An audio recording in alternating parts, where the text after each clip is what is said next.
Hi friend, జై శ్రీరామ్ ఛానల్కు స్వాగతం. ఈరోజు కథ నడమంత్రపు సిరి. సోమరాజు అనే యువకుడు ఉండేవాడు. అతనికి సాధారణ జీవితం పైన ఆసక్తి ఉండేది కాదు. గొప్పగా జీవించాలని, విలాసవంతమైన జీవితం గడపాలని ఆశించేవాడు. అయితే అందుకు తగ్గ ఉద్యోగం చేసేవాడు కాదు. ఏదో ఒక గమ్మత్తు చేసి గొప్పవాడిని కావాలనే కోరిక ఉండేది. ఒక్కొక్క మెట్టు ఎక్కి జీవితంలో ఎదగాలని అతడి తండ్రి ఎప్పుడు చెప్పినా పట్టించుకునేవాడు కాదు సోమరాజు. స్నేహితులతో కలిసి బలాదూరుగా తిరగడం వల్ల అతనికి లౌకిక జ్ఞానం ఉండేది. రాజ్యానికి సంబంధించిన సంగతులన్నీ అతనికి బాగా తెలుసు. ఇదిలా ఉంటే రాజు కిషోరవర్మ కొందరు వేగులను నియమించాలనుకున్నాడు. అయితే ఆ విషయం బహిరంగంగా ప్రకటిస్తే వారెవరో అందరికీ తెలిసిపోతుంది. అందుకే రాజ్యంలోని యువకులకు ఒక పోటీ నిర్వహించబోతున్నట్లు, ఆ పోటీలో గెలిచిన వారికి 1,00,000 వరహాలు బహుమానం ఇవ్వబోతున్నట్లు ప్రకటించాడు. అది ప్రజ్ఞాపాఠవాలకు సంబంధించిన పరీక్ష అని, యువకుల్లో ఎంత సత్తా ఉందో ఈ పోటీ ద్వారా తెలుస్తుందని ప్రకటన ఇచ్చాడు. సహజంగా ఈ ప్రకటనకు ఆకర్షితుడయ్యాడు సోమరాజు. రాజు ప్రకటించిన రోజు రానే వచ్చింది.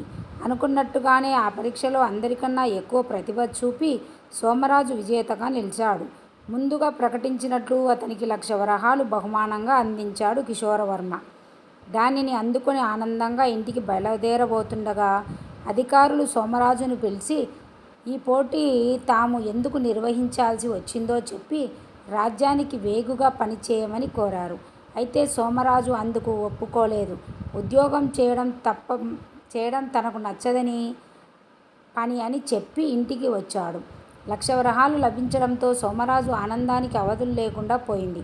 1 వరహాతో తులం బంగారు కొనొచ్చు, 1 వరహాతో 2 బస్తాల ధాన్యం వస్తుంది.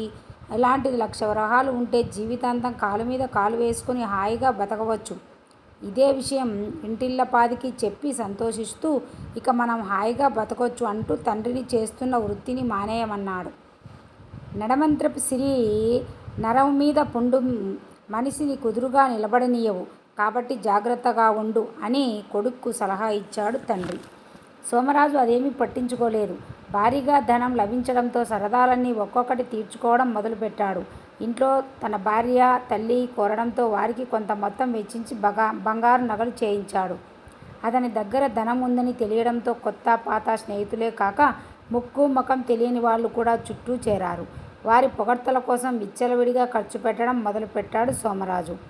చూస్తుండగానే ధనం మొత్తం కరిగిపోయింది. అయితేనేం, ఇన్ని రోజులు నేను స్నేహితులకు ఖర్చు పెట్టాను కదా, వారు కూడా తిరిగి నాకు ఖర్చు పెడతారు అనుకున్నాడు. కానీ వారు డబ్బు లేదని తెలిసిన మరుక్షణం నుంచి అతన్ని కలవడం మానేశారు. ఎదురుపడినా తప్పించుకొని తిరగడం మొదలుపెట్టారు. పరిస్థితి అర్థమైన సోమరాజు బయటికి వెళ్ళడం మానేశాడు. చింతిస్తూ కూర్చున్నాడు. కొన్ని విషయాలు అనుభవం అయితే గానీ అర్థం కావు. ముందే చెప్పాను, నడిమంత్రపు సిరి చేటు చేస్తుందని.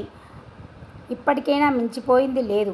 జరిగింది మన మంచికే అనుకొని పని చూసుకో అని బుద్ధి చెప్పాడు తండ్రి. ఆలస్యంగానైనా తండ్రి మాటలలోని సత్యాన్ని గ్రహించిన సోమరాజు ఉద్యోగం సంపాదించుకొని జీవితంలో స్థిరపడ్డాడు.